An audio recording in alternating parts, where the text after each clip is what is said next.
Kasi po sa matagal na panahon, Chairman, binigyan po ng napakasamang imahe yung September 21. Ang narinig lang po natin ay isang narrative.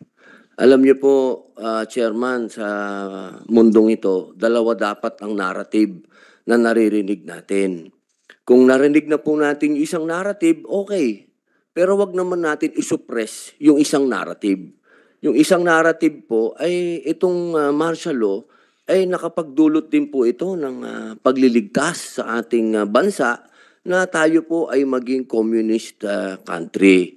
At marami din po tayong mga kasundaluhan ang nagbigay po ng buhay para maligtas po ang ating bayan na tayo po ay makubkob ng mga komunista. Kasi nung panahon po na yan, Chairman, ay malakas na malakas ang komunista sa Southeast